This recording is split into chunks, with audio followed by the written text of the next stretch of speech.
ठीक है बच्चों, अब देखो ये क्वेश्चन नंबर 1 है। क्वेश्चन नंबर 1 में क्या बोल रहा है, find the greatest and least number in the following intervals. ये मैंने ऑलरेडी बता रखा है कि इंटरवल्स और जो सेट्स होता है वो दोनों एक ही चीज़ है, या तो तुम सेट बोल लो या तो तुम इंटरवल बोल लो। ठीक है, तो एक्चुअली इंटरवल क्यों बोलते हैं, ये जब हम लोग सेट चैप्टर पढ़ेंगे ना तो उसमें हम लोग इन डिटेल पढ़ेंगे। ठीक है, बट यहाँ पे अभी क्वेश्चन में क्या बोल रहा है कि इस इंटरवल में या इस कंटिन्यूअस सेट में हमें क्या करना है, सबसे ग्रेटेस्ट नंबर बताना है। एक बार और, जब भी अगर तुम्हें नंबर बोले ना तो वो नंबर किसे रिप्रेजेंट, नंबर हम किसको बोलते हैं, रियल नंबर्स को बोलते हैं। ये नहीं कि मैं बोलूँ कि फाइंड द ग्रेटेस्ट नंबर तो तुम अपना दिमाग लगा के नेचुरल नंबर लिख लो या नेचुरल नंबर सोच लो, वो गलत हो जाएगा। नंबर जब भी अगर बोला जाए तो उसका क्या मतलब है, रियल नंबर। रियल नंबर का मतलब डेसिमल आ गया, रैशनल आ गया, इरेशनल आ गया, नेचुरल, इंटीजर, जितने भी टाइप्स के नंबर्स हैं वो सारे आ गए। ठीक है, तो फर्स्ट पॉइंट में क्या बोल रहा है कि इस क्लोज इंटरवल में जितने जो सबसे बड़ा नंबर है वो बता दो। ठीक है, तो यहाँ पे तो साफ साफ दिख रहा है कि सबसे बड़ा नंबर क्या 8 और सबसे छोटा नंबर क्या 3, बिकॉज 8 भी इंक्लूडेड है 3 भी इंक्लूडेड है। तो greatest number is 8, least number is 3। अब अगर कोई बोले कि ग्रेटेस्ट इररेशनल नंबर बता दो, तो कोई अगर ये बोलता है कि 8 से जस्ट छोटा ग्रेटेस्ट इररेशनल नंबर है, तो मैंने अभी क्या बोला है नोट 2 में कि 8 से जस्ट छोटा कोई नंबर ही नहीं एग्जिस्ट करता है। इसका मतलब कि 8 से जस्ट छोटा कोई इररेशनल नंबर तुम बता ही नहीं सकते हो। इसका मतलब क्या है कि इसमें greatest irrational number does not exist. इसमें अगर मैं बोलूं कि लीस्ट इररेशनल नंबर, ये भी एग्जिस्ट नहीं करेगा। लीस्ट कहाँ पे होगा, जैसे ये जो हमने 3,8 जो सेट लिया है ना, ये 3,8 सेट, अगर मैं इसको रियल नंबर लाइन पे लिखूं तो रियल नंबर लाइन पे क्या होगा, ये तो कंटिन्यूस सेट है, ये तो ऑलरेडी मैंने बता रखा है कि ये कंटिन्यूस सेट है। ये मान लो 4 हो गया, ये 5 हो गया, ये 6 हो गया, ये 7 हो गया। तो ये कैसा होगा, यहाँ पे 3 पर क्लोज, 8 पर क्लोज और उसके बीच के सारे रियल नंबर्स आ गए। ठीक है, तो अगर मैं बोलूँ कि सबसे लीस्ट नंबर कौन सा है, तो सबसे लीस्ट नंबर दिख रहा है कि 3 है। सबसे ग्रेटेस्ट नंबर कौन सा है, तो सबसे ग्रेटेस्ट नंबर दिख रहा है 8। अब मैं बोलूँ कि बताओ कि लीस्ट इररेशनल नंबर कौन सा है, तो तुम ऐसे नहीं बोल सकते कि 3 के जस्ट बाद जो नंबर होगा ना वो सबसे छोटा इररेशनल नंबर होगा। ये बोलोगे गलत हो जाएगा। क्यों, बिकॉज 3 के जस्ट ग्रेटर नंबर जो है वो एग्जिस्ट ही नहीं करता है। 8 से जस्ट स्मॉलर नंबर एग्जिस्ट ही नहीं करता है, तो तुम ऐसे तो बोल ही नहीं सकते हो। ठीक है, तो ये तो बात हो गई। अब अगर इसी क्वेश्चन में मैं अगर बोलूँ कि ग्रेटेस्ट, तुमको अगर मैं बोल दूं ठीक है ग्रेटेस्ट रैशनल नंबर बोलूं तो ग्रेटेस्ट रैशनल नंबर 8 है। ये रैशनल नंबर भी है, साथ में ये नेचुरल नंबर भी है। अगर मैं बोलूं कि लीस्ट रैशनल नंबर तो लीस्ट रैशनल नंबर 3 है, और लीस्ट नेचुरल नंबर तो वो भी 3 है, बिकॉज जो 3 है वो रैशनल नंबर भी है और साथ साथ में नेचुरल नंबर भी है। ठीक है, तो ये बात हो गई क्लियर। अब आ जाओ सेकेंड में, यहाँ पे क्या बोल रहा है कि इसमें बोल रहा है find the greatest and least number. तो अब जैसे देखो बच्चे, यहाँ पे क्या है कि ये 3 है, ये 8 है।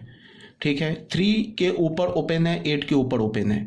तो इसका क्या मतलब है कि जो 3 नंबर है ना, ये 3,8 इंटरवल में तो आ ही नहीं रहा है ये नंबर। तो इसका मतलब क्या है कि 3 इस इंटरवल में नहीं है, 8 इस इंटरवल में नहीं है।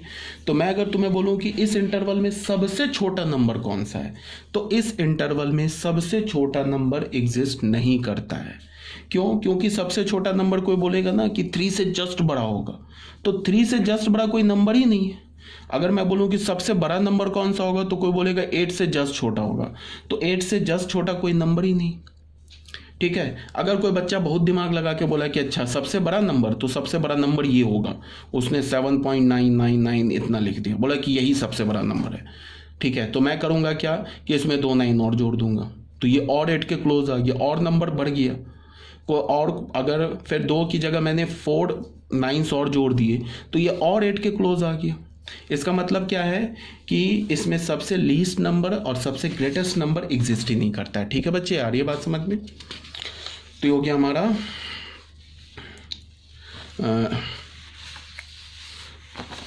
Question number 2। ठीक है, अब आ जाओ बच्चे नोट नंबर 3 में। नोट नंबर 3 में क्या है, नोट नंबर 3 में है कि plus minus infinity is not a number. Plus minus infinity जो होता है वो एक नंबर नहीं है। मैंने ऑलरेडी बता रखा है कि इन्फिनिटी जो है ना वो नोशन है, वो नंबर नहीं होता है। मैंने तुम लोगों को ऐसे बता रखा है कि जैसे जब भी इन्फिनिटी की बात करोगे, जब भी रियल नंबर लाइन पे लिखोगे तो हम ऐसे करके नहीं लिख सकते, यहाँ पे एक पॉइंट बना दिया और बोल दिया कि ये माइनस इन्फिनिटी हो गया, ये पॉइंट बना दिया बोल दिया प्लस इन्फिनिटी। ये गलत हो जाएगा।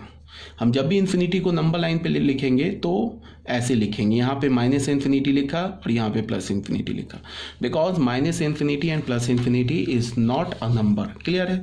उसके बाद क्या बोल रहा है, इन interval it occurs if occurs plus minus infinity will always be present with open bracket। Plus minus infinity हमेशा ओपन ब्रैकेट में ही मिलेगा अगर इंटरवल में आएगा। ठीक है, क्लोज में मिल ही नहीं सकता।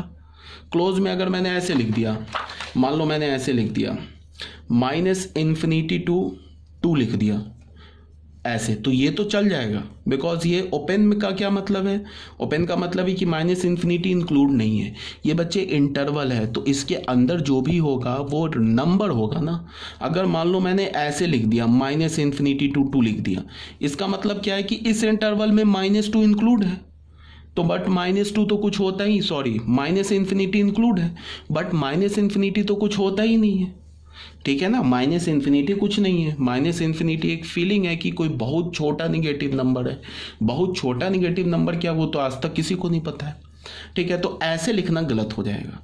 अगर तुम ऐसे लिखते हो 2 इन्फिनिटी और यहाँ पे ओपन लगाते हो तो ये तो सही है, बट तुम अगर ऐसे लिखते हो कि 2 लिख दिया, इन्फिनिटी लिख दिया और यहाँ पे क्लोज लगा दिया तो ये गलत हो जाएगा। तो by default plus minus infinity always occur with open bracket, हमेशा वो ओपन ब्रैकेट में आएगा, मतलब कि वो हमेशा ऐसे स्मॉलर ब्रैकेट में होगा। क्लियर है ये बात। अब यहाँ पे क्या बोला जा रहा है, बी पॉइंट में 1/0 is not is equal to infinity. 1/0 जो होता है वो इन्फिनिटी के इक्वल नहीं होता है।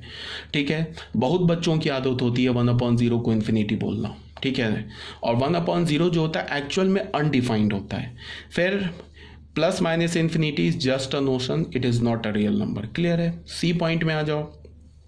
1/इन्फिनिटी भी बहुत बच्चों को आदत होती है, वो क्या बोलते हैं 1/इन्फिनिटी इज 0, जो कि रॉन्ग है। 1/इन्फिनिटी क्या है, इन्फिनिटी कुछ नहीं है। यहाँ पे क्या मैंने बोला कि इन्फिनिटी कुछ नहीं है, तो 1/इन्फिनिटी कुछ कैसे आ जाएगा। 0 तो कुछ है ना, 0 तो एक नंबर है ना। मैंने बोला कि इन्फिनिटी तो कुछ है ही नहीं। ठीक है, तो 1/इन्फिनिटी कुछ कैसे आ जाएगा, 0 तो कुछ है ना, ये एक रियल नंबर है, तो इसका मतलब infinity is not equal to 0। Clear है ये बात। तो अब कोई बच्चा बोलेगा कि 1/इन्फिनिटी अगर आ गया मैथमेटिक्स के इक्वेशन में तो हम क्या करेंगे, तो मैं बोलूँगा कि कहीं आएगा ही नहीं।